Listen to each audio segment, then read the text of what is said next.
Akira était un perdant, un employé de bureau qui voulait abandonner la vie parce qu'il n'avait pas réussi à trouver une fille. Cependant, lorsqu'un soudain déclenchement de zombies commence, il décide d'arrêter d'être un lâche et de séduire la fille de ses rêves pour faire l'amour à la fin du monde. Avant l'apocalypse, lors de son premier jour de son nouvel emploi, Akira arrive enthousiaste. Quand le patron lui montre son bureau, il tombe accidentellement sur la beauté du bureau, se figeant à la vue du visage mignon de Saori. Elle l'accueille et lui dit amicalement que s'il a besoin d'aide, elle peut lui donner un coup de main, transperçant son cœur à cet instant. Plus tard dans la soirée, Akira et ses collègues vont dans un restaurant et en buvant, il remarque à nouveau Saori. Il se sent encouragé à l'impressionner parce qu'elle est complètement son genre. Mais à la fin de leur célébration nocturne, au lieu de rentrer chez eux, tout le monde se lève soudainement et se prépare à aller travailler. Akira retourne au bureau, choqué de trouver ses collègues travaillant toute la nuit. Il passe plusieurs jours au bureau à terminer ses tâches avant de finalement rentrer chez lui pour dormir, réalisant que son lieu de travail est une entreprise exploitante. Au cours de sa première année de travail, il découvre que les travailleurs dorment au bureau pour terminer leur mission, n'ont pas de vacances et que les paiements sont toujours en retard. Dans sa deuxième année, il souhaite qu'un missile détruise l'endroit, mais c'est à ce moment-là qu'Akira voit Saori s'approcher de lui avec le déjeuner. La seule chose qui le maintient sain d'esprit est la fille dont il est secrètement amoureux. Cependant, Akira a également découvert que chaque jour, Saori est appelée par le patron dans son bureau pour qu'il puisse profiter d'elle.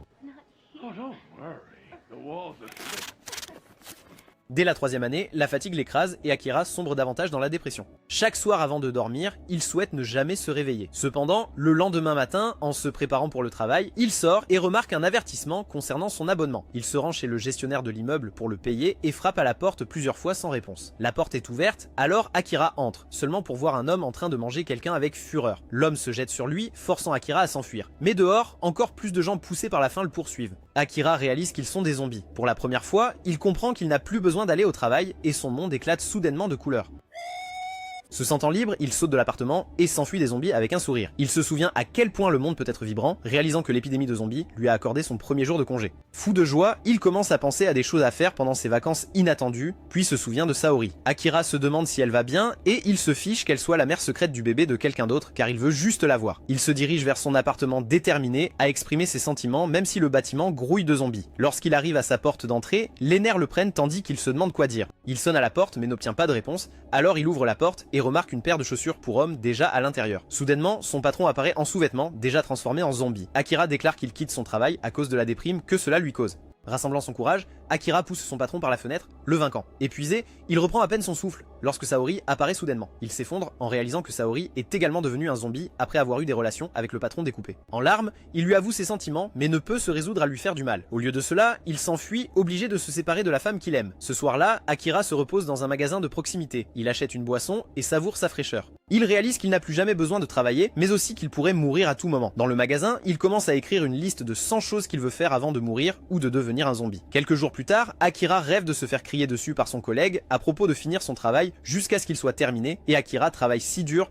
que ses mains et la tête de son collègue saignent. Soudain, Akira se réveille et se rend compte que ce n'est qu'un rêve. Il remarque qu'il n'a plus besoin d'aller au travail à cause de l'apocalypse zombie et cette idée l'excite. Il est tellement ravi qu'il décide de nettoyer sa chambre sale, quelque chose qu'il n'a pas fait depuis des années. En rangeant, Akira réalise qu'il n'a pas ressenti ce genre d'excitation depuis longtemps et voir sa chambre propre apaise son esprit. Ensuite, il attrape une canette de bière et la boit immédiatement, heureux de pouvoir profiter de quelque chose de si bon tout en évitant le travail. En buvant, Akira regarde les nouvelles et apprend que tout Tokyo est en difficulté à cause de l'épidémie de zombies. Il se demande ce que l'avenir lui réserve, mais décide de s'en inquiéter plus tard, préférant se détendre et boire plus de bière. Quand il vérifie son réfrigérateur pour en avoir plus, il est choqué de découvrir qu'il n'en a plus. Contraint de faire un tour pour acheter de la bière, il regarde à l'extérieur de son appartement et voit à quel point tout est en désordre. Pendant ce temps, dans le bâtiment voisin, un couple panique sur leur avenir. Le gars essaie de calmer la fille, mais son stress et sa panique ne font que le paniquer aussi. Il sort sur le balcon pour réfléchir et est choqué de voir Akira descendre à côté. Akira se présente et explique qu'il doit descendre de leur balcon parce que son propre escalier est plein de zombies. Le gars lui propose d'entrer, mais Akira refuse poliment en disant qu'il doit se rendre au magasin de proximité. Le couple est stupéfait, mais ils demandent ensuite à Akira de leur prendre des provisions pendant qu'il va acheter des bières. Akira se rend au magasin à vélo et remarque que le nombre de zombies a augmenté depuis hier.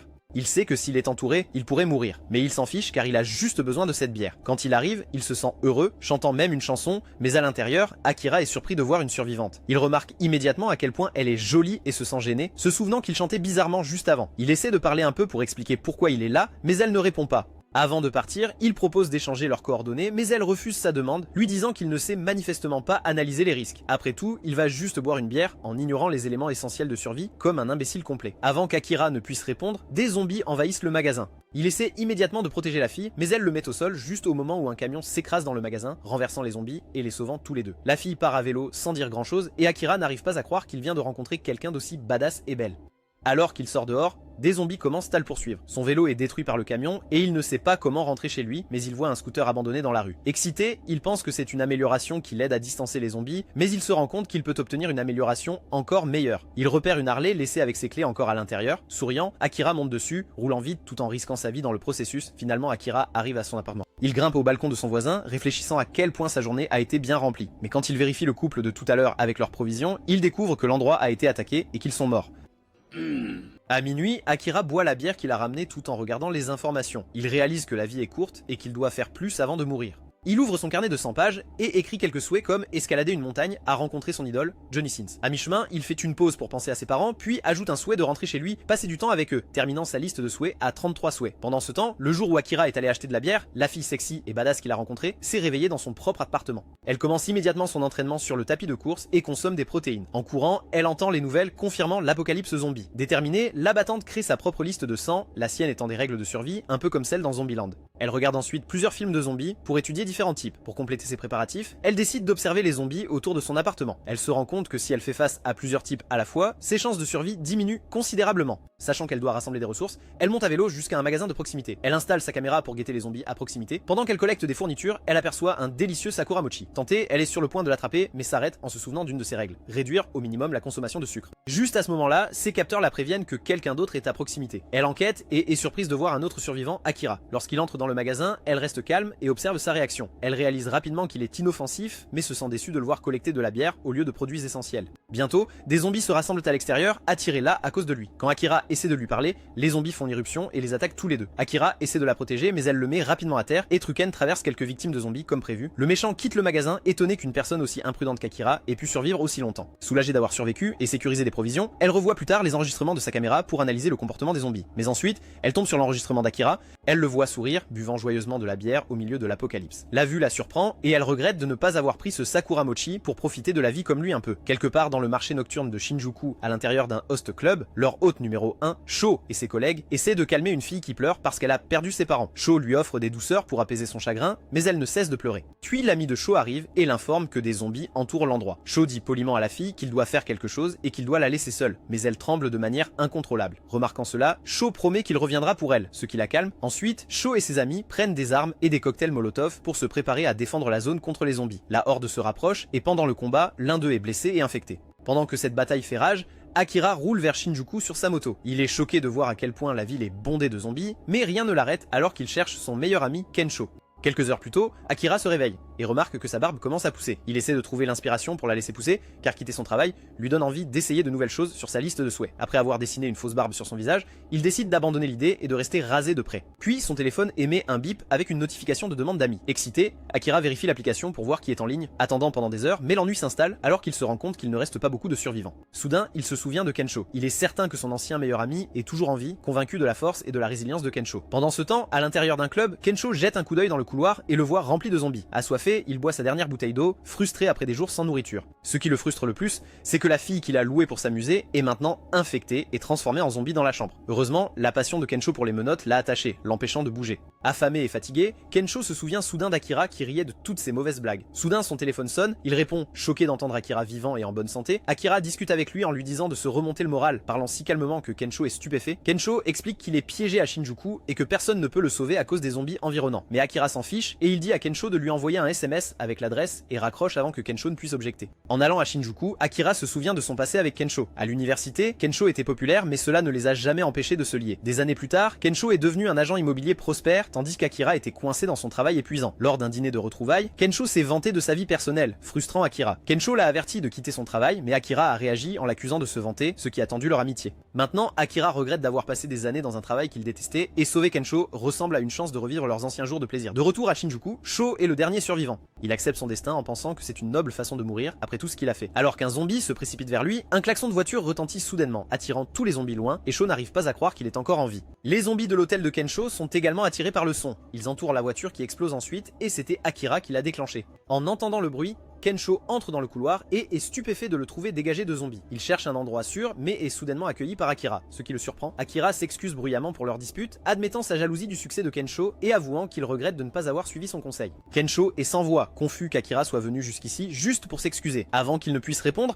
des zombies envahissent l'hôtel à cause des excuses bruyantes d'Akira. Les deux sont obligés de fuir sur le toit. Avec le temps qui presse, Kensho panique persuadé que c'est la fin, mais Akira a un autre plan. Il dit à Kensho qu'ils doivent sauter jusqu'au prochain immeuble. Kensho pense que c'est impossible, mais Akira saute quand même, atterrissant avec des contusions, mais en survivant. Il encourage Kensho à le suivre, et terrifié, Kensho admet qu'il ne peut pas sauter. Il avoue qu'il déteste son travail, révélant que derrière les sourires et le style de vie flamboyant, il se sent vide. Toute sa richesse et son succès ne sont qu'une façade, car il n'a jamais aimé être agent immobilier, et ce qu'il voulait vraiment, c'était devenir humoriste. Akira l'encourage, lui disant qu'en tant qu'ami, cette fois, il doit écouter les conseils. Il exhorte Kensho à quitter son travail et à se lancer vers son vrai rêve. Kensho comprend enfin. En reculant de quelques pas, il s'élance en courant et saute alors que les zombies l'attrapent presque. Le vent déchire ses vêtements, le laissant embarrassé et exposé, et Akira éclate de rire en voyant cela. En plein vol, Kensho réalise qu'il n'y arrivera pas en s'accrochant désespérément au rebord. Il appelle Akira à l'aide, suppliant de l'aider. Juste au moment où il est sur le point de tomber, Akira attrape soudainement sa main et le hisse. Kensho survit bien que blessé. Akira s'inquiète qu'il ait été mordu, mais Kensho explique qu'il s'est égratigné sur ses grelots. Ce soir-là, les deux se détendent nus sur le toit en buvant des bières. Ils rient du travail, de la vie et de leur avenir. Kensho admet qu'il admire Akira en le voyant comme quelqu'un qui a quitté son travail, embrassé la liberté et pourrait même réussir dans une apocalypse zombie. Mais tous deux rient de cette idée, sachant qu'ils ne peuvent pas sauver le monde. Quelques jours plus tard, toujours sur le toit, tandis qu'Akira joue à des jeux de zombies, Kensho prépare leur délicieux déjeuner. Akira et Kensho conviennent que faire du camping à la maison au milieu de Tokyo est une excellente idée. Ensuite, après qu'Akira ait fini de jouer, il va manger son déjeuner. Akira est surpris par la cuisine de Kensho et se sent jaloux parce que Kensho lui dit que la cuisine est la clé pour attirer les filles. Akira jure à Kensho qu'il va séduire une fille pour lui prouver le contraire et malgré l'apocalypse zombie, Kensho lui souhaite encore bonne chance. Après le déjeuner, Akira retourne jouer à plus de jeux tandis que Kensho lit la liste de 100 choses à faire d'Akira. Kensho a l'impression que l'esprit d'Akira est encore absorbé par le travail lorsqu'il a écrit la liste parce que les choses qu'il a écrites sont hors de ce monde.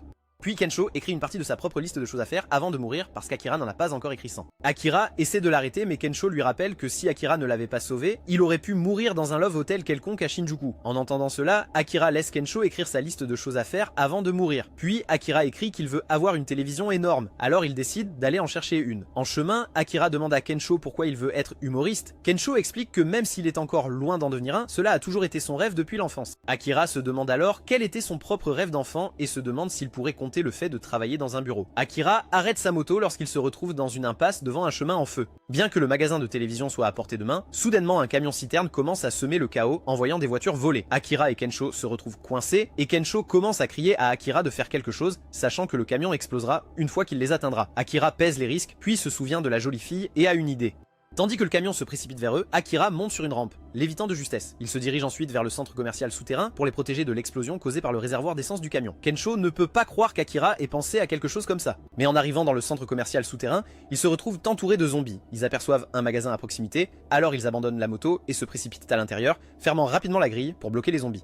Kensho panique et n'en croit pas ses yeux en voyant à quel point Akira reste calme, toujours en train de penser aux télévisions à un moment aussi critique. Juste au moment où ils reprennent leur souffle, un groupe de filles apparaît soudainement. Les filles braquent leurs lampes sur eux et soupirent de soulagement, réalisant qu'Akira et Kensho ne sont pas infectés. Une des filles commence à paniquer à propos d'être piégée, mais Kensho la calme, l'encourageant à penser positivement. Ces mots inspirent le groupe et ils se dirigent vers le rayon alcool pour boire. Tout le monde prend des boissons et des collations pour se détendre. Akira et Kensho échangent un regard, réalisant qu'ils viennent de compléter leur liste de souhaits de boire et manger. Bientôt, les filles se présentent comme étant Reika, Maki et Yukari, qui sont toutes des hôtesses de l'air. Akira et Kensho se sentent étonnés par leur chance, car leur liste de souhaits est de dîner avec des hôtesses de l'air. Akira essaie de parler à Yukari, lui demandant si elle a un petit ami. Cependant, Yukari n'aime pas qu'il pose une question pareille dans une situation aussi désespérée. Gêné, Akira se tourne vers Kensho pour obtenir de l'aide, mais à sa surprise, Kensho flirte déjà avec Maki. Et contrairement à Akira, le charme de Kensho touche vraiment Maki en plein cœur. Jaloux de l'humour et de l'apparence de Kensho, Akira se souvient de ce que Kensho a dit au déjeuner à propos de la cuisine et des filles. Déterminé à impressionner, Akira se présente audacieusement au groupe et boit cul sec une bouteille entière de tequila. Amusé, Reika le rejoint avec plus d'alcool et bientôt le groupe devient plus animé à cause de la cascade imprudente d'Akira. Plus tard,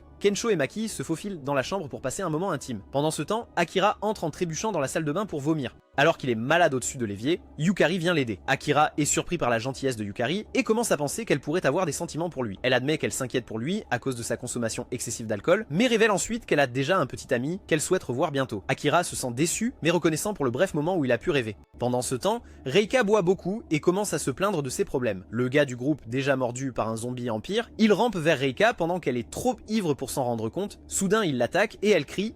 Kensho, en entendant cela, veut aller aider, mais Maki, ivre, s'accroche à lui en demandant un autre verre. Il insiste et l'emmène, seulement pour découvrir que Reika s'est déjà transformée en zombie. Horrifié, il regarde Reika attaquer et manger Maki. Kensho se blâme de laisser quelqu'un mourir, mais il est plus alarmé lorsqu'il réalise que l'homme mordu a disparu. Pendant ce temps, Akira et Yukari sont assis ensemble dans la cage d'escalier, parlant de son travail d'hôtesse de l'air. Akira se reconnaît en s'ouvrant sur son travail de bureau, lui disant que travailler n'était qu'un rêve emprunté. Yukari admet qu'elle n'aimait pas son travail non plus, mais après qu'Akira lui ait demandé quel était son vrai rêve, elle commence à y réfléchir positivement. Soudain, l'homme mordu les attaque par surprise et mord Yukari. Akira le pousse dans les escaliers, mais Yukari dit à Akira de la laisser derrière. Akira refuse, incapable de l'abandonner si peu de temps après s'être connecté. Yukari explique pourquoi elle lui a frotté le dos, car quand elle était enfant, une hôtesse de l'air a fait la même chose pour la calmer pendant un vol. À partir de ce moment, elle a pas été inspirée à en devenir une, réalisant que ça avait été son rêve depuis toujours. Akira pleure en disant ces derniers mots, l'homme mordu revient et attaque à nouveau, mais Yukari se sacrifie pour le retenir. Akira s'enfuit en pleurant jusqu'à ce qu'il trouve Kensho. Soulagé, Akira apprend que Kensho a trouvé une méga télévision. Ils réalisent qu'ils doivent partir rapidement car tout le monde à l'intérieur est maintenant infecté. Ils se précipitent dehors, trouvant les rues libres de zombies et rentrent chez eux avec leurs trophées. Ce soir-là, pendant que Kensho prépare le dîner, il parle de combien il se sent traumatisé après avoir perdu les hôtesses de l'air. Pendant ce temps, Akira réfléchit aux paroles de Kensho et Yukari sur les rêves d'enfance. Avec une nouvelle détermination, Akira ajoute un nouvel élément à sa liste de choses à faire avant de mourir, se souvenir de son rêve d'enfance. Quand Akira était petit, il a sauvé le chien de son ami de quelques gars. Il se surnomme Akiriger, le super-héros de la justice qui n'a peur de rien. Mais ensuite, il se réveille et réalise que c'est un rêve. Il voit sa liste de choses à faire, ce qui lui rappelle son rêve d'enfance. Ce soir-là, Kensho informe Akira que tout le Japon n'est pas sûr. Cependant, certains villages ont réussi à s'isoler à Hokkaido, ce qui signifie que la famille d'Akira pourrait encore être en vie. Puis Kensho décide qu'il veut devenir blond et dit qu'il veut tourner la page de son ancienne vie inspirée par les aspirations d'Akira. Et il veut aussi être beau pour poursuivre son rêve de devenir comique. En voyant Kensho avec des cheveux blonds, Akira se souvient de ce que Kensho et Yukari ont dit à propos des rêves d'enfance. Soudain, Akira dit à Kensho qu'il veut devenir un super-héros. Il explique qu'il a toujours voulu être comme Batman ou Spider-Man, sauver les gens dans un costume cool sans récompense. Il dit qu'il veut aider les gens quoi qu'il arrive et son idée principale est de devenir un super-héros qui sauve l'humanité des zombies.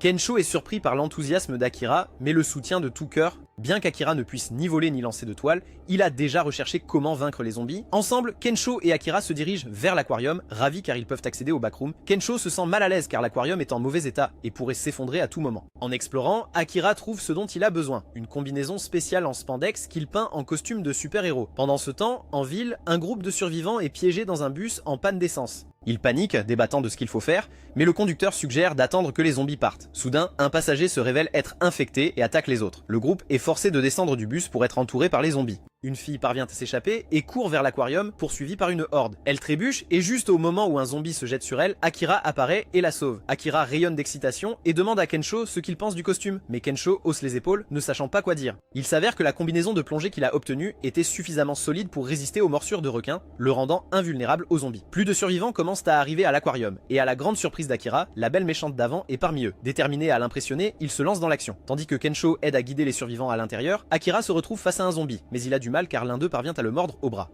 Le costume empêche la morsure de percer la peau, mais il ressent toujours la pression. Bientôt, d'autres zombies apparaissent et le submergent. Akira appelle Kensho, mais Kensho refuse, sachant qu'il n'y a qu'un seul costume et faisant confiance à Akira pour s'en sortir. Finalement, Akira lance les zombies d'un pont, mais lorsqu'il lève les yeux, il voit le méchant le regarder avec dégoût, peu impressionné qu'il se déguise comme un idiot dans une telle situation. À l'intérieur, les survivants se reposent. La fille qu'Akira a sauvée est soulagée et reconnaissante. Et Kensho complimente Akira pour être un héros décent. Remarquant qu'Akira regarde la méchante, il l'encourage à lui parler. Akira s'approche et rappelle au méchant qu'ils se sont rencontrés au magasin de proximité et elle se souvient de son visage amusant mais reste indifférente. Lorsqu'Akira demande à échanger leurs coordonnées, elle critique ses actions imprudentes de jouer au héros, qualifiant le comportement d'Akira de signe de faible estime de soi et de mécanisme d'adaptation pour le masquer en devenant un héros. Kensho essaie de le défendre mais est intimidé après avoir entendu sa logique. Soudain, un bruit fort résonne dans l'aquarium.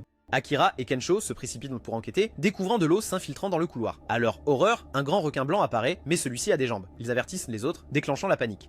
Le requin fracasse les murs de l'aquarium, semant la confusion chez Akira. Le méchant explique que le requin a dû manger des plongeurs infectés et que les parasites à l'intérieur le contrôlent. Le groupe s'enfuit à l'étage, mais les zombies bloquent la sortie de secours. Le méchant se souvient de l'agencement d'avant et les guide vers une autre sortie. Alors qu'il court, le requin passif fait irruption dans la pièce, déchirant les zombies. La fille qu'Akira a sauvée plus tôt panique, mais le méchant la calme jusqu'à ce que la fille pousse soudainement le méchant de côté et court pour se mettre en sécurité, laissant le méchant derrière. Kensho et les autres s'échappent par la sortie de secours, mais Akira remarque que le méchant ne les a pas suivis. Il retourne immédiatement pour elle, tandis que Kensho lutte pour ouvrir la porte coincée. La méchante admet qu'elle déteste voyager en grand groupe, croyant qu'ils augmentent seulement le risque de sa mort alors que le requin la charge. Akira fait irruption et empale ce gigantesque sushi dérangé. Le méchant le traite d'idiot pour se mettre en danger, mais Akira insiste que s'il rencontre une fille mignonne, il veut la connaître, et s'il voit quelqu'un en danger, il veut le sauver. Il dit que c'est ce que signifie être un héros. Sans plan, les deux sont contraints de tourner en rond pour échapper au requin. Le méchant pense à une stratégie, mais il a besoin qu'Akira prenne un risque, et il accepte courageusement. Ils se sont séparés, Akira distrayant le requin, tandis que le méchant cherche un équipement. Elle se souvient avoir lu que les requins ont une faiblesse face à une forte électricité, et se précipite pour trouver des piles. Akira évite de justesse les attaques du requin, mais finit par trébucher et tomber. Coincé, il se prépare au pire. À ce moment-là, Kensho réapparaît, montrant son étoile de mer au requin pour le distraire et gagner du temps. Le requin manque de dévorer Kensho, mais Akira le défie directement, invoquant le courage d'un véritable héros face à son ennemi. Le méchant revient en courant avec des piles fonctionnelles, les remettant à Akira. Alors que le requin se précipite, Akira active les piles et lui donne un coup de poing en plein visage, le vainquant une fois pour toutes. Avec le monstre abattu, Akira, Kensho et le méchant se regroupent, tandis que les autres survivants se séparent d'eux. Akira raye un autre élément de sa liste de choses à faire, devenir un super-héros. Sachant cela, Kensho plaisante en disant qu'il forme une excellente équipe avec le méchant, ce qui l'embarrasse. Alors qu'ils marchent ensemble, la méchante remarque le carnet de 100 choses à faire d'Akira. Elle s'arrête et révèle qu'elle a sa propre liste, non pas de rêves, mais de règles strictes pour s'assurer qu'elle survivra. Elle explique ses différents objectifs, disant qu'ils la rendent inapte au style de vie insouciant d'Akira. Mais Akira lui dit qu'il ne s'en soucie pas et qu'elle est importante pour lui. Il l'a sauvée non pas pour l'impressionner, mais simplement parce qu'il le voulait, et sa sincérité, ou son charisme naturel, l'a fait chavirer. Plus tard, quand Akira et Kensho se préparent à partir en vélo, la fille leur dit qu'elle ira bien toute seule, et prévoit de trouver un autre endroit sûr. Mais avant qu'ils partent, elle remet son numéro à Akira, et il l'accepte avec plaisir, sachant enfin que son nom est Shizuka. Après avoir enfin obtenu le contact de la fille, Akira se sent exalté. Sa vie s'améliore. Et avec Kensho à ses côtés, il décide qu'il devrait aller à Gunma pour retrouver ses parents. Plus tard, Akira et Kensho vont dans une boutique de montres où Akira trouve une montre coûteuse. Akira décide de la voler parce que c'est l'apocalypse zombie, mais ensuite Kensho montre à Akira qu'il a trouvé une montre encore plus chère. Tous les deux mettent des costumes et portent les montres pour réaliser l'un de leurs rêves. À minuit, Akira et Kensho réalisent qu'ils n'ont plus d'eau et que toute l'électricité à Tokyo est coupée. Ils ont déjà chargé leur téléphone, mais ils ne peuvent pas regarder les infos ou obtenir des mises à jour. Et ils savent qu'ils doivent être sérieux. Mais Akira dit à Kensho de regarder les étoiles. Et tous deux sont émerveillés par la luminosité des étoiles à Tokyo, maintenant que les lumières de la ville sont éteintes. Voir les étoiles fait penser à Akira à ses parents, et Kensho le réconforte en disant qu'ils sont toujours vivants. Akira est d'accord car leur prochain voyage est dans sa ville natale, Gunma. Le lendemain matin, Akira et Kensho préparent leurs affaires pour le voyage. Après avoir fait ses valises, Akira se rend dans son ancienne chambre et dit adieu à sa vie universitaire et professionnelle pour la dernière fois. Ils se préparent à se rendre à Gunma où Akira révèle que cela prendra des heures de trajet pour y arriver. Mais avant de partir, il dit qu'il veut voler quelque chose. Kensho pense qu'Akira parle d'une vraie arme à feu pour exercer son deuxième amendement, mais Akira révèle qu'il veut un camping-car, un endroit où deux potes peuvent dormir, cuisiner, rouler et se câliner pendant l'apocalypse zombie. Tous deux sont d'accord avec l'idée, alors ils vont à un endroit de camping-car où ils tombent sur Shizuka. Akira est surpris de voir Shizuka là-bas et pense qu'ils sont destinés à être ensemble puisque c'est la troisième fois qu'ils se rencontrent par hasard. Kensho et Akira réalisent que Shizuka prévoit de quitter Tokyo, alors Akira lui demande de venir à Gunma avec eux. Shizuka refuse, disant qu'elle ne voit aucun bénéfice à s'associer avec ces idiots parce qu'elle ne pense pas avoir suffisamment de raisons pour se joindre à eux. Akira a le cœur brisé en entendant cela. Kensho lui demande alors ce qu'elle fait là. Shizuka explique qu'elle a regardé des centaines de films de zombies et sait qu'un camping-car est un excellent moyen de voyager. Akira est excitée de partager la même idée et lui demande encore de se joindre à eux, mais elle refuse à nouveau. Le jeu est cassé, Kensho la met à leur échec et mate en soulignant qu'elle n'a pas de permis de conduire, ce qui signifie qu'elle pourrait se blesser en voyageant seule. Akira est d'accord, lui disant que voyager ensemble est plus sûr et plus amusant, surtout avec quelqu'un qui sait conduire, ce qui force Shizuka à les rejoindre. Ils entrent tous dans le lieu de camping-car, émerveillés par les nombreux modèles différents. Pendant que les gars regardent les camping-cars, Shizuka examine lequel serait le mieux adapté à une apocalypse zombie. Elle finit par trouver un modèle tout-terrain adapté qui peut facilement contourner les zombies. Quand elle va leur montrer, cependant, Akira et Kensho ont déjà choisi le camping-car le plus cher. Akira l'adore parce qu'il a tout ce qu'il pourrait vouloir, mais Shizuka n'est pas d'accord et souligne qu'il est trop grand pour passer entre les voitures abandonnées sur la route. Elle montre ensuite celui qu'elle a choisi, mais Kensho la pousse à s'amuser un peu en devinant qu'elle doit avoir elle-même un camping-car préféré. Elle pense que c'est idiot de s'amuser. Uka aperçoit un camping-car avec un intérieur luxueux de style Bali et tombe immédiatement amoureuse. Kensho la taquine pour être tombée amoureuse d'un camping-car, mais alors qu'ils se disputent sur le choix du camping-car, des zombies font soudainement irruption dans la concession, forçant le trio à prendre le camping-car le plus proche et à s'échapper immédiatement. Akira et Shizuka conduisent le camping-car tandis que Kensho roule à moto. Sur l'autoroute, Akira remarque à quel point tout semble calme. Shizuka explique que peut-être les gens n'ont pas eu le temps de s'échapper parce que le virus s'est propagé trop rapidement. Elle dit que la seule chose capable de rendre les gens agressifs comme des zombies est un virus et que quelque part, des gens doivent nous travailler sur un vaccin. Mais malgré cela, Shizuka admet qu'elle ne s'en soucie pas beaucoup parce que son travail et son groupe survivent à peine. Après des heures de conduite, Gunma apparaît à l'horizon. Akira se sent épuisé et suggère qu'ils s'arrêtent au prochain relais routier, faisant de cela leur première nuit dans le camping-car. Soudainement, les pneus du camping-car et de l'hélicoptère explosent après avoir heurté des herses posés sur l'autoroute. Akira est choqué et se précipite pour vérifier l'état de Kensho, qui est blessé après être tombé de l'hélicoptère. Puis des bus arrivent et Akira est stupéfait de voir son ancien collègue ennuyeux et moche, Gunsu. Voir Gunsu avec son équipe de baseball rappelle à Akira combien Gunsu a contribué à sa dépression lorsqu'il travaillait au bureau. Gunsu dit à Akira qu'il est impressionné qu'un gars comme lui ait pu survivre à une apocalypse. Akira est soulagé que Gunsu soit vivant lui aussi, jusqu'à ce qu'il se plie soudainement de douleur à l'estomac. Gunsu dit ensuite à Akira que son bus a tout ce qu'il faut pour le véhicule récréatif, mais Akira doit travailler pour lui pendant 2 jours en échange. Entendre cette offre fait trembler Akira de peur, car cela ressemble à un retour à sa vieille routine déprimante. Shizuka remarque qu'Akira tremble et confronte Gunsu, l'accusant de manipuler les gens pour faire son sale boulot afin qu'il puisse les piller, mais Akira et ses amis sont acculés alors que les zombies commencent à se rapprocher. Effrayé et sous pression, Akira accepte l'offre de Gunsu, ce qui fait sourire Gunsu avec satisfaction. Ils sont ensuite amenés à l'aire de repos que Gunsu contrôle. À l'aire de repos, Akira voit que Gunsu a des travailleurs qui ont l'air épuisés et déprimés. Gunsu apparaît et dit à Akira qu'ils se connaissent depuis longtemps et qu'il croit qu'Akira ne se sentira pas fatigué à faire ce travail. Pendant ce temps, Shizuka s'occupe des blessures de Kensho. Kensho se reproche d'avoir forcé Akira à accepter un emploi qu'il déteste, mais Shizuka le rassure en disant que ce n'est pas de sa faute et qu'il devrait attendre de voir si Akira travaille vraiment seulement 2 jours. Le lendemain, Akira déplace des boîtes et a l'impression d'être de retour à son ancien travail de bureau, mais il essaie de rester positif, se rappelant qu'il veut changer. Puis, il découvre des caisses de bière dans un camion de marchandises et décide de les mettre dans un réfrigérateur, pensant qu'il peut remonter le moral des travailleurs fatigués avec une fête le soir. Soudain, Gansu entre et lui crie dessus pour avoir fait cela, terrifiant Akira.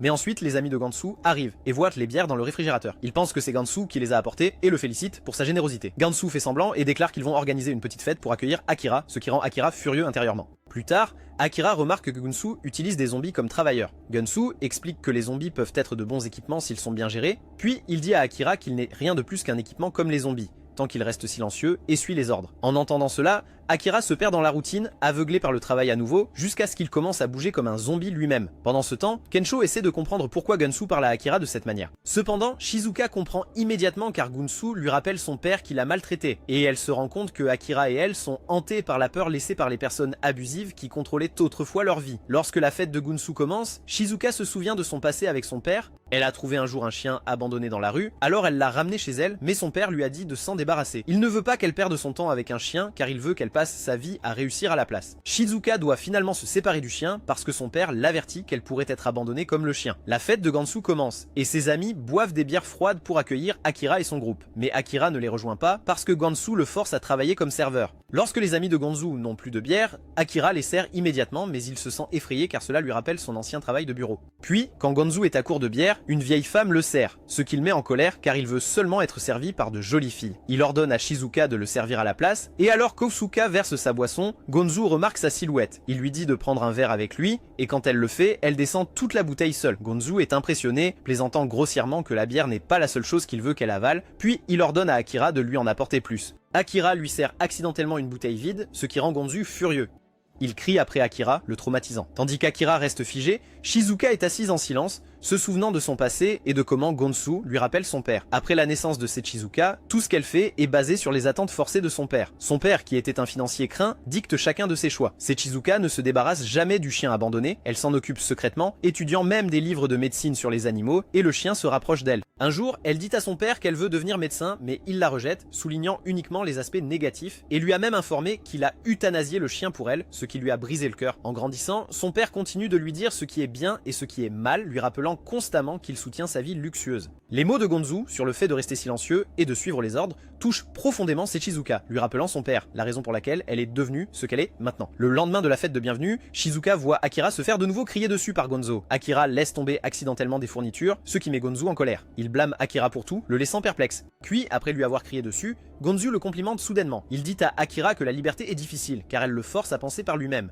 Mais vivre sous l'autorité de Gonzu est plus facile, car il n'a qu'à obéir aux ordres, et la vie continuera sans accroc. Shizuka reconnaît immédiatement la manipulation de Gonzo, faisant écho à son propre passé. Son père lui avait dit une fois que si elle voulait gagner, elle devait suivre ses ordres. Il a prétendu que tout était pour son bien, mais elle sait maintenant que c'était toujours pour le sien. Pendant que tout le monde se repose, Shizuka laisse accidentellement tomber le sac à dos d'Akira et trouve son livre de liste de souhaits. Elle le feuillette, souriant de la bizarrerie d'Akira, avant d'écrire quelque chose elle-même. Le lendemain, les amis de Gonzu reviennent de la ville avec des provisions, mais l'un d'eux ramène accidentellement un zombie dans un camion de marchandises. De retour au relais routier, le contrat de 2 jours d'Akira prend fin, et Kensho s'excuse auprès de lui pour les ennuis. Alors grande surprise, Akira décide de rester. Manipulé par Gonzu, Akira admet qu'il a peur de vivre à l'extérieur et préfère la sécurité que Gonzu lui offre. Kensho trouve cela étrange, car Akira n'est pas comme ça, mais Ishizuka dit à Kensho qu'ils doivent le laisser faire car c'est le choix d'Akira. Mais alors qu'ils se préparent à partir, Akira insiste sur le fait qu'il doit rembourser la gentillesse de Gansu. Cela met en colère Ishizuka, lui rappelant encore son père. Elle crie à Akira, le traitant d'aveugle, et explique que Gansu le manipule pour satisfaire ses désirs sans fin. Elle révèle qu'elle était autrefois la même, mais Akira lui a ouvert les yeux pour vivre librement par sa propre volonté.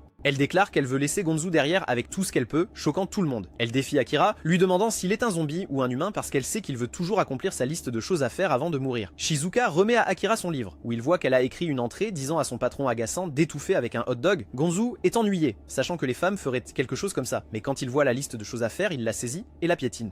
Alors que Gonzu est sur le point d'écraser son livre, Akira se souvient des listes qu'il a déjà complétées et de la joie qu'elles lui ont apportée. Cela le sort de sa stupeur, il se précipite pour protéger le livre, choquant Gonzu. Akira déclare alors qu'il s'en va parce qu'il a encore des choses à faire. Il s'excuse pour la dette supposée, mais refuse de rester plus longtemps et les amis de Gonzu sont stupéfaits de voir Akira se libérer de la manipulation. Soudain, le camion de marchandises arrive et le conducteur se vante d'apporter de bonnes provisions. Mais lorsqu'il l'ouvre, un zombie se précipite, jetant la halte routière dans le chaos. Gonzu essaie de calmer tout le monde, disant que ce n'est qu'un seul zombie, mais la panique se répand. Le conducteur de bus, terrifié, fonce à travers la halte routière, libérant accidentellement les prisonniers zombies que Gonzu gardait. Ils attaquent les travailleurs, forçant Akira, Kensho et Shizuka à grimper sur le toit des camping-cars. Kensho essaie de sauver quelqu'un mais échoue, réalisant qu'il ne peut pas sauver tout le monde dans le chaos. Akira voit alors Gonzu poursuivi par des zombies et il élabore instantanément un plan et demande aux sbires de Gonzu de l'aider. À ce moment-là, Gonzu tombe et alors que les zombies se rapprochent, Akira débarque avec un camion de nourriture pour le sauver. Kensho n'arrive pas à croire qu'Akira sauve quelqu'un comme Gonzu, mais Akira explique que laisser un homme sans espoir se faire dévorer n'est pas sur sa liste de choses à faire avant de mourir. Alors il doit le sauver. Gonzu monte précipitamment dans le camion et ses hommes entourent les zombies avec des camions de marchandises, les piégeant. Akira saute en sécurité avec Gonzu et enflamme la horde avec de l'essence et une fusée éclairante, les brûlant tous. Tout le monde applaudit, étonné par l'héroïsme d'Akira. Akira marche vers Shizuka et les deux rient ensemble de sa cascade imprudente. Soudain, Gonzu se lève et exhorte ses ouvriers à admirer Akira et à travailler plus dur comme lui. Mais tout le monde se révolte, lui disant qu'ils en ont assez. Il l'appelle un dictateur et affirme qu'Akira est un bien meilleur leader. Gonzu les supplie de rester, mais personne n'écoute. Un par un, ils partent, l'abandonnant à pleurer seul à l'air de repos. Akira, Shizuka et Kensho poursuivent leur voyage, et sur la route, Akira avoue à Shizuka qu'il a eu un trou de mémoire en présence de Gonzu. Il confesse que le travail est épuisant et qu'il doit trouver un emploi qu'il aime vraiment, mais Shizuka le rassure qu'il n'a pas besoin de se précipiter car de nouveaux emplois seront toujours créés et tout ce qu'il a à faire est de profiter de la vie et du travail.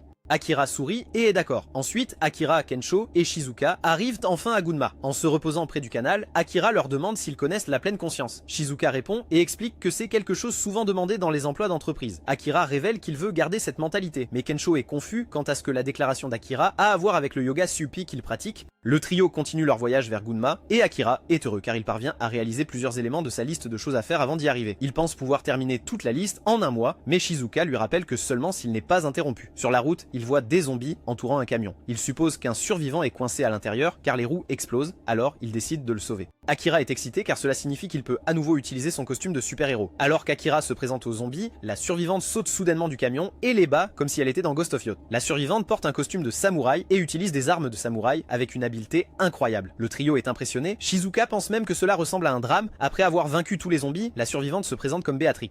Kensho est surpris de voir qu'elle est étrangère, et Béatrix explique qu'elle vient d'Allemagne et est en vacances au Japon parce qu'elle adore la culture. Shizuka est impressionné que Béatrix pense même aux armures de samouraï. Quand Akira ouvre le camion, il est choqué de le voir rempli de poissons. Béatrix les considère comme une bonne aide et leur demande de livrer les poissons avec elle à Takasaki.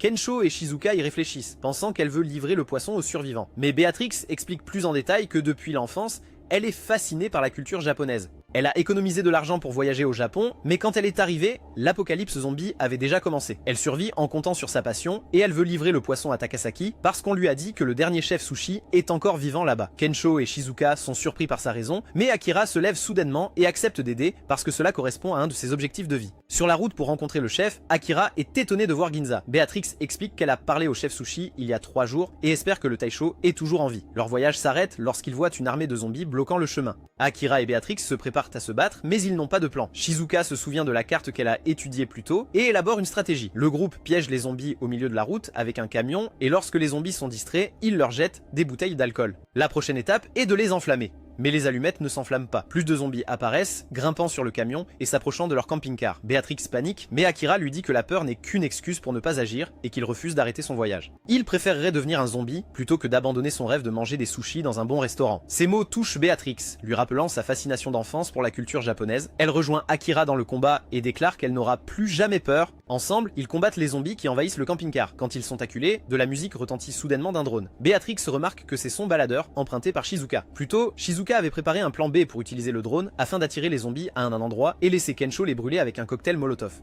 Le plan fonctionne et les zombies sont détruits. Ce soir-là, ils arrivent au restaurant du dernier chef sushi. Akira, Kensho et Shizuka sont émerveillés par le sushi qu'ils préparent tandis que Béatrix hésite. Mais après avoir vu les autres l'apprécier, elle trempe son sushi dans la sauce soja et mange. Des larmes coulent sur son visage au goût doux amer, faisant pleurer le chef aussi. Le chef admet qu'il n'a jamais pris un jour de congé, pas même pour le mariage de sa fille ou les funérailles de sa femme. Mais en les voyant apprécier ses sushis, il réalise qu'ils pourraient être ses derniers clients, alors il leur offre du saké à volonté en célébration. Le lendemain, Béatrix vit sa première vague de chaleur japonaise. Kensho et Shizuka se plaignent d'avoir besoin d'un bain d'eau chaude, alors Akira les emmène à une source chaude. Le paysage les émerveille. Après s'être changés, Kensho et Akira remarquent que Béatrix porte un kimono d'homme tout en offrant toujours du fanservice, ce qui rend Shizuka jalouse. Kensho oriente la conversation vers l'amour, ce qui fait penser Akira à SH. Shizuka, il dit que l'endroit est meilleur lorsqu'il est partagé avec quelqu'un que vous fréquentez, mais Shizuka n'est pas d'accord, insistant sur le fait que sortir ensemble est une perte de temps et un mauvais investissement. Elle pense que le temps devrait être consacré à améliorer les compétences et à obtenir des promotions, et Akira était confus, mais laisse tomber alors qu'il se dirige vers les bains. Akira et Kensho profitent du bain des hommes, tandis que Béatrix révèle que le bain des femmes n'a pas d'eau en raison d'une pompe cassée. Les gars agissent avec désinvolture, espérant que les filles les rejoignent pour qu'ils puissent se rincer l'œil. Shizuka refuse en disant qu'ils sont dégoûtants, mais Béatrix insiste sur le fait que la culture japonaise dit le contraire. Elle se déshabille, éblouissant les gars, et est prête à rejoindre les autres quand des zombies sortent du bain des hommes. Le groupe s'enfuit, escaladant une falaise pour échapper, et ils pleurent d'avoir perdu leur moment aux sources chaudes.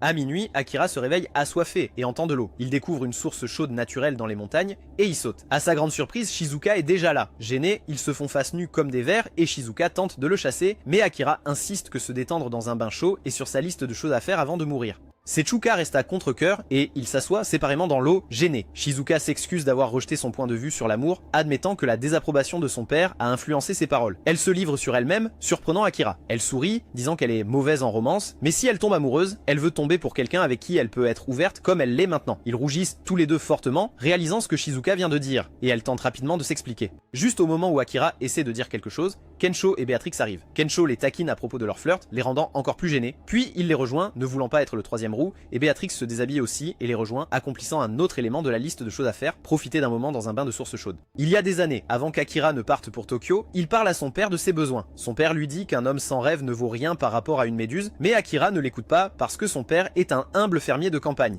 Akira et son groupe poursuivent leur voyage vers Gunma, où Kensho prépare une blague pour impressionner les parents d'Akira. Akira est nerveux à l'idée de les rencontrer, car cela fait des années qu'il ne les a pas vus, et leur précédente rencontre a été gênante en raison de leur divergence d'opinion sur son travail de bureau. Il sait que cela va être à nouveau gênant, et s'inquiète de ce qu'ils diront quand ils apprendront qu'il a quitté. Soudain, Akira arrête le camping-car car la route du tunnel vers sa ville natale est bloquée. Il sort pour vérifier, et à sa grande surprise, une armée de zombies attend derrière le barrage. Le village d'Akira est juste au-delà du tunnel. Et malgré son excitation, Béatrix suppose que le village a disparu. Mais après qu'Akira ait regardé à travers le tunnel, il sent que personne qu'il connaît n'est là. Shizuka ressent ce qu'Akira ressent et suggère de prendre la route de la forêt. Ils entrent dans la forêt pour atteindre le village d'Akira, et Shizuka explique que le tunnel est scellé car des zombies de la ville ne cessent d'apparaître, mais elle pense que le village lui-même est sûr. Alors qu'Akira lui parle, un vieil homme apparaît soudainement poursuivi par un sanglier zombifié. Le groupe se précipite pour l'aider et Béatrix tire sur le sanglier avec son arc, sauvant ainsi l'homme. Le vieux bonhomme se présente comme Masaru, un charpentier. Il explique que des zombies arrivent des villes, l'obligeant à chercher sécurité dans la forêt. En tant que charpentier, il choisit les bois parce qu'il peut facilement construire une maison ou une cabane dans les arbres. Masaru leur montre fièrement sa cabane dans les arbres et Akira en tombe instantanément amoureux car construire une cabane dans les arbres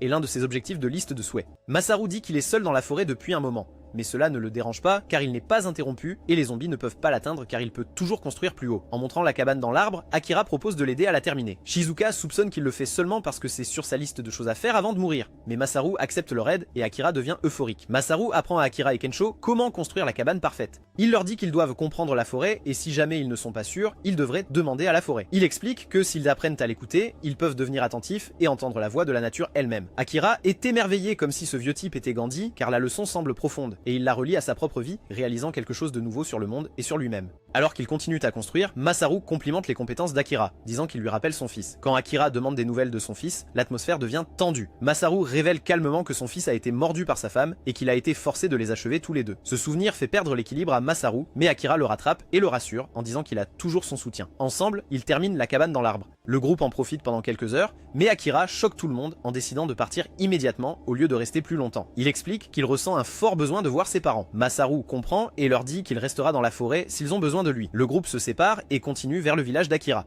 Ils atteignent le gouffre affamé, le seul chemin restant depuis que le tunnel est bloqué. Alors qu'ils naviguent à travers le terrain dangereux, Akira raconte des histoires sur sa ville natale et Béatrix remarque que c'est un avantage car les zombies auraient du mal à passer par un tel chemin. Finalement, ils franchissent les obstacles et voient le village d'Akira au loin. Alors qu'il s'approche, l'anxiété d'Akira grandit. Il s'inquiète que ses parents soient déçus, mais il se force à rester positif, impatient de les revoir. À leur arrivée, le village semble vide, et Akira se précipite pour chercher ses parents. La peur s'empare de lui, mais à sa surprise, les villageois sont rassemblés dans une maison, en train de boire et de célébrer. Dès qu'il le voit, quelqu'un crie qu'Akira est revenu. Akira regarde son père et exprime sa gratitude pour tout ce que ses parents ont fait pour lui, mais son père s'avance et le frappe sur la tête, le réprimandant d'être venu jusqu'ici, juste pour dire quelque chose comme ça. Il avertit Akira de réfléchir plus attentivement, lui rappelant que le monde est en chaos. Puis, il invite les amis d'Akira à rester un moment et retourne travailler dans son champ. Shizuka est surprise car elle ne s'attendait pas à ce que le père d'Akira agisse ainsi. Au déjeuner, la mère d'Akira leur sert un repas simple, mais cela ne les dérange pas car ils sont tous affamés. Elle explique à Shizuka que leur village est isolé, ce qui les aide à survivre aux hivers et même à l'apocalypse zombie. Elle révèle que des gens de la ville ont essayé de se réfugier ici, mais certains étaient infectés et ont attaqué les autres, forçant les villageois à barricader le tunnel. Cependant, certains survivants ont été autorisés à rester et vivent maintenant paisiblement dans le village. Béatrix s'enthousiasme et suggère à Akira d'ajouter la rénovation d'une maison à sa liste de choses à faire. Akira convient que c'est une bonne idée, mais se rappelle que sa véritable raison de venir est de passer du temps avec sa famille et de rembourser ses parents. Après le déjeuner, les amis d'Akira explorent le village, profitant de son atmosphère nostalgique. Pendant ce temps, Akira essaie d'aider sa mère avec les tâches ménagères, mais elle insiste pour les faire elle-même, lui disant de se reposer après son long voyage. Il s'assoit et la regarde, se sentant à la fois reconnaissant et inutile. Peu après, son père l'appelle pour l'aider dans le champ. Akira le rejoint et essaie de commencer une conversation, mais son père ne donne que de courtes réponses et le silence frustre Akira. Lorsqu'il termine, Akira réalise qu'il a du mal à trouver un moyen de rembourser ses parents. Puis, il remarque que son père grimace de douleur alors qu'une petite coupure sur sa main saigne et Akira sent que la santé de son père décline. Il l'aide à rapporter des légumes au village et aperçoit un groupe de personnes qui arrivent. Parmi eux se trouve un homme qu'Akira reconnaît vaguement et son père explique que l'homme vient de la ville. Mais Akira devient mal à l'aise car il semble se diriger vers le tunnel. Cet homme est Kanta qui a autrefois vécu en ville sans emploi après que les entreprises ont refusé de l'embaucher. Un jour, en achetant des cigarettes, il a vu un zombie dévorer quelqu'un. Terrifié, il a couru, seulement pour découvrir que toute la ville était envahie. Mais au lieu de désespérer, Kanta se sentait libéré. Pour la première fois, il était libre de faire tout ce qu'il voulait. Lui et d'autres ont pillé des supérettes et formé un groupe. Ensemble, ils ont créé une liste de 100 choses à faire avant de devenir des zombies. Mais contrairement à la liste d'Akira, celle du groupe de Kanta était remplie d'actes imprudents et immoraux, de désirs dégénérés et égoïstes nés du chaos et de l'amertume. Quelques jours plus tard, Akira essaie des dreadlocks dans le cadre de sa liste et se surnomme un fermier dreadlock après que Sakura ait coiffé ses cheveux. Puis, ils s'assoient ensemble, où Sakura révèle qu'elle travaille dans un salon depuis une décennie. Nagisa et Ayumi sont également là, et elle révèle qu'elles étaient maquilleuses et enseignantes à Tokyo. Nagisa montre à Akira qu'elle faisait le maquillage pour un film de zombies qu'Akira a déjà vu, et Nagisa dit qu'elle aurait dû travailler sur la suite, mais elle a été annulée parce que les faux zombies se sont transformés en vrais zombies. Depuis, Nagisa est traumatisée parce qu'elle a été attaquée par de vrais zombies, et elle leur raconte l'histoire de ce moment terrifiant. Elle commence à pleurer, mais Ayumi la calme en lui disant que tout le monde a ses propres luttes pour arriver au village. Chaque jour qu'elle vit là-bas, elle se sent plus reconnaissante et veut continuer à vivre dans le village parce qu'ils l'ont immédiatement acceptée. Nagisa est émue et se sent plus calme, Pendant ce temps, Shizuka prépare du riz dans la cuisine quand Tomi entre soudainement et est surpris qu'une fille comme Shizuka puisse cuisiner du riz de manière traditionnelle. Tomi explique que cuire le riz sur le feu est la meilleure façon car cela améliore le goût du riz. Shizuka apprend quelque chose de nouveau et trouve que c'est la meilleure façon de cuisiner du riz pendant l'apocalypse zombie. Soudain, un vieil homme enlace Shizuka par derrière et essaie de se montrer déplacé avec elle. Tomi éloigne immédiatement l'homme et explique à Shizuka qu'il a toujours été comme ça depuis que sa femme est morte. Puis un homme entre et demande à Tomi des bandages parce qu'il s'est coupé la main en fauchant. Shizuka lui explique comment le soigner mieux et plus efficacement, surprenant à la fois Tomi et l'homme. Bientôt, la rumeur se répand que Shizuka comprend la médecine, ce qui la rend célèbre dans le village en tant que médecin, même si elle n'a appris qu'en lisant. Pendant ce temps, Kensho explore le village et tombe sur une fosse septique. Un vieil homme explique que c'est pour fertiliser leurs champs et qu'un mythe local dit que si quelqu'un y saute, il rajeunira. Kensho refuse d'essayer et demande qui est la petite fille triste assise avec le chien. Le vieil homme explique que la fille vient de la ville, a perdu ses parents et que le chien est tout ce qui lui reste. Kensho va lui parler et essaie de l'impressionner avec ses talents de jonglage. Et la fille demande si Kensho a perdu la tête. Mais Kensho dit qu'il est de courtoisie de dire bonjour à une fille, qu'elle soit jeune ou vieille. Puis il lui dit qu'en Italie, si une fille sourit, il faut la complimenter par courtoisie. La fille rit parce qu'elle sait que Kensho n'est pas d'Italie, mais elle réalise qu'il voulait seulement la faire sourire. Kensho se présente à la fille, qui se présente comme Anju, mais Kensho décide de l'appeler Anji pour se sentir plus proche d'elle. Pendant ce temps, Béatrix visite les roues à eau qui produisent de l'électricité pour le village. Elle est fascinée par la culture japonaise et trouve le système ingénieux. Une vieille dame lui explique les clôtures, disant qu'elle protège le village des sangliers zombies et des ours. La vieille dame montre également à Béatrix un disjoncteur différentiel et l'avertit de ne jamais le toucher car c'est dangereux. Plus tard, Ayumi donne à Akira et aux autres un discours d'encouragement sur la connexion entre les villageois. Elle dit que même si le village est limité, la proximité entre les gens la rend heureuse, quelque chose que la vie en ville ne pourrait jamais offrir. Akira est profondément touché par les mots d'Ayumi et s'en souvient. À midi, alors qu'Akira travaille dans le champ, Kensho apparaît pour l'encourager. Puis Kanta passe et Kensho l'appelle. Quand Kanta voit Akira, il s'enfuit immédiatement. Akira ne le reconnaît pas, mais Kensho lui rappelle que Kanta était dans leur classe à l'université avant qu'il ne cesse de venir et devienne un reclus crasseux et dégoûtant. Kanta est furieux de voir Akira et Kensho à cause de son passé amer avec eux. Puis une idée malveillante germe dans son esprit pour piéger Akira. Ce soir-là, Akira boit avec son père, voyant cela comme une bonne occasion de parler. Il remarque que son père a l'air plus vieux et plus petit. Akira dit à son père qu'il aime la vie au village et veut aider avec le travail familial. Mais son père lui dit qu'un homme doit suivre son plus grand rêve, ce qui rend Akira furieux car il veut rembourser ses parents. Puis Akira réalise que son père n'a jamais atteint son propre rêve et lui demande ce que c'était. Son père dit que vu de l'espace, la Terre est petite et qu'il a un jour rêvé de devenir astronaute mais qu'il était trop bête et trop vieux. Akira rit, réalisant que son père plaisante, mais ensuite son père lui dit la vérité, que les dreadlocks ne lui vont pas du tout, et ils rient tous les deux comme père et fils. À minuit, une fille casse le disjoncteur avec une tronçonneuse, souriant en le faisant. En même temps, Kanta et ses amis libèrent les zombies dans le tunnel parce que sur la liste de Kanta figure la destruction de la société et la transformation en zombies de tous ceux qu'il déteste. Pendant que les villageois boivent, Béatrix veille sur les chevaux. Kensho joue avec Anju et Akira boit avec son père quand les zombies attaquent soudainement le village. En entendant le bruit, Akira court vers les champs et voit une partie du village en flammes. Son père lui dit de sauver ses amis pendant qu'il va protéger la mère d'Akira. Shizuka voit les zombies approcher, mais l'équipe de chasse parvient à en abattre plusieurs avant de battre en retraite car ils sont trop nombreux. Kanta rit de manière maniaque, contrôlant la horde et complétant davantage sa liste de souhaits tordus, comme tirer avec une vraie arme.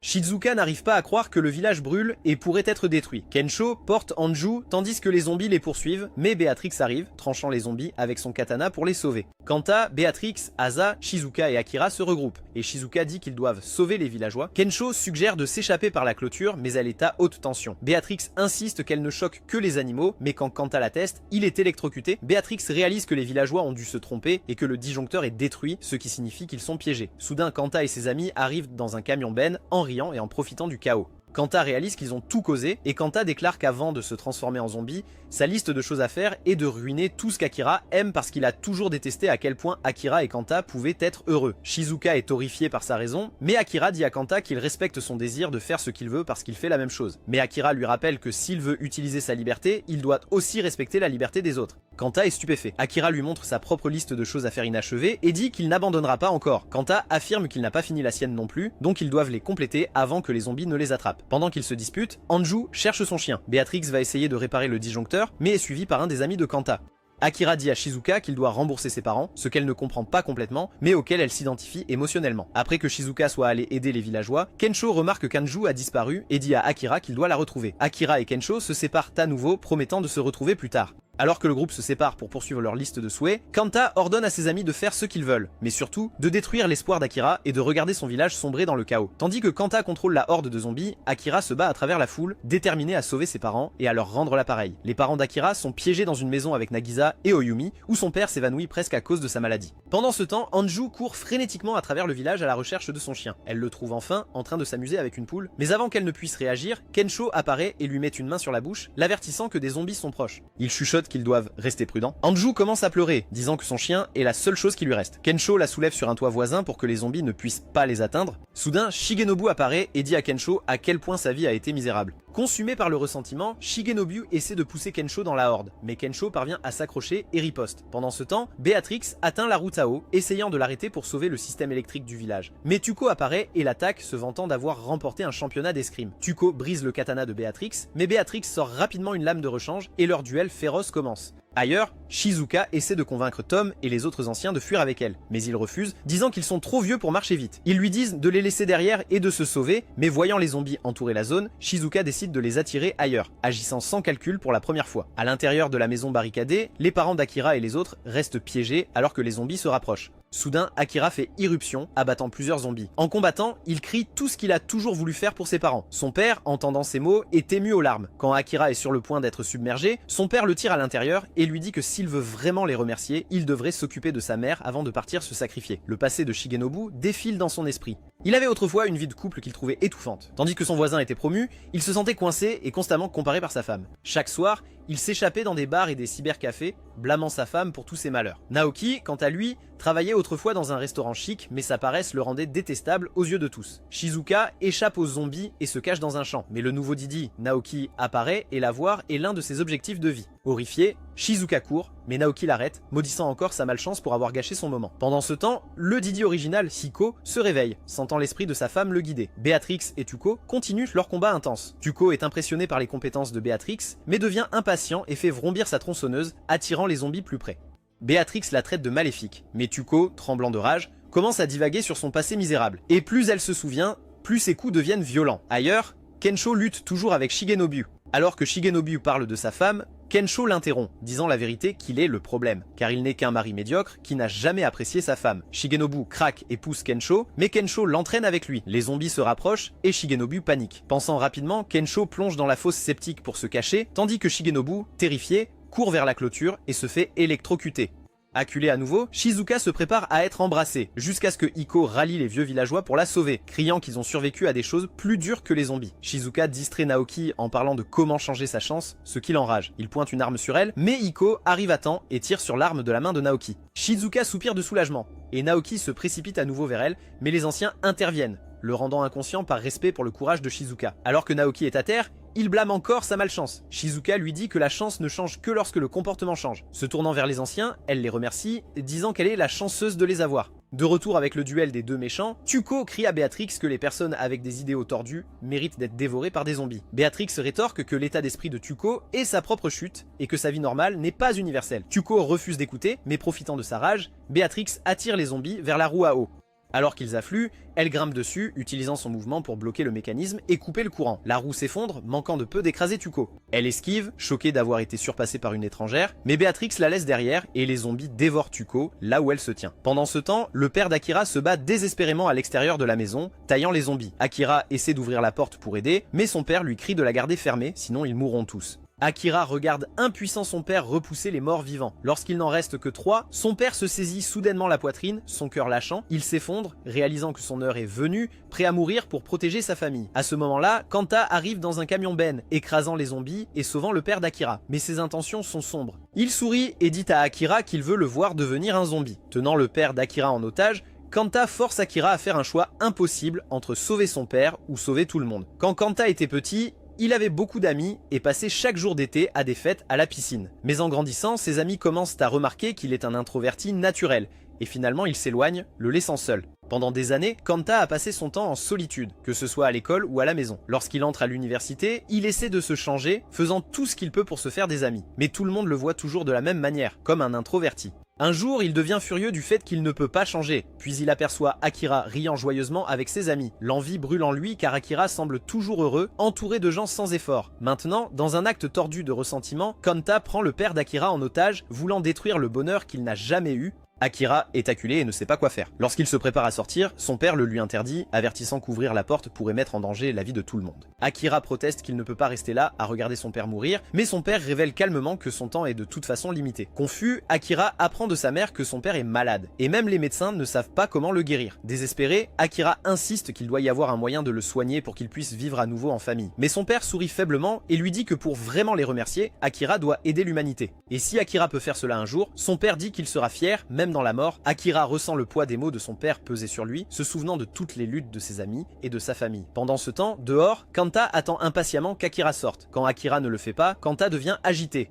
Juste au moment où il s'apprête à jeter le père d'Akira aux zombies, la porte d'entrée s'ouvre brusquement. Kanta et le père d'Akira sont tous deux choqués de voir Akira apparaître, apparemment en tant que zombie. Il crie d'incrédulité, le traitant d'idiot, et Kanta éclate de rire hystérique, proclamant sa victoire. Il se moque d'Akira, disant que maintenant il ne profitera plus jamais de la vie. Mais Akira se jette soudainement en avant et tire Kanta au sol, le stupéfiant. Kanta se fige, car Akira était censé être un zombie, puis il réalise qu'Akira est redevenu humain, le laissant complètement confus. Plus tôt, avant de sauver son père, Akira avait élaboré un plan pour se déguiser en zombie. Nagisa, une maquilleuse talentueuse, l'aide à le réaliser. Avec son cosplay de zombie terminé, ce qui est un autre élément de sa liste de choses à faire, Akira ouvre la porte pour attirer de vrais zombies à l'intérieur. Ils arrivent en masse et les filles les repoussent, donnant à Akira la chance d'agir et de sauver son père. Tandis que tout le monde s'inquiète pour le père d'Akira, Kanta se moque d'Akira en disant que son plan a échoué, mais les genoux de Kanta commencent à trembler. Akira lui demande alors calmement quelle est sa véritable liste de choses à faire avant de mourir. Kanta hésite, des souvenirs lui reviennent en mémoire de lui et ses amis nageant dans la piscine municipale sous le soleil en riant. Il avoue que tout ce qu'il voulait, c'était revivre ce souvenir une dernière fois. Akira lui dit qu'il est idiot de faire de telles choses mauvaises, alors qu'il aurait pu partager cette joie avec eux à la place. Quand Kanta a vu Akira rire avec ses amis, Akira avait en fait invité Kanta à se joindre à eux pour le déjeuner. Mais étant timide, Kanta s'est enfui. Ils l'ont regardé étrangement, tous sauf Akira, qui ne l'a pas jugé. Soudain, dans le présent, Kanta est mordu par un zombie. Furieux, il écrase la créature, mais l'infection se propage. Il commence à pleurer alors que le virus s'infiltre dans son esprit, mais avant qu'il ne se transforme complètement, Akira le serre dans ses bras et dit que s'il devient un jour un zombie, il veut nager avec lui dans une piscine comme deux potes. Kanta rougit, embarrassé, et s'enfuit, forçant Akira à le laisser partir. Kanta court à travers la nature sauvage poursuivi par des zombies jusqu'à ce qu'il atteigne une rivière. Là, il aperçoit la même piscine publique de son enfance. Alors qu'il le regarde,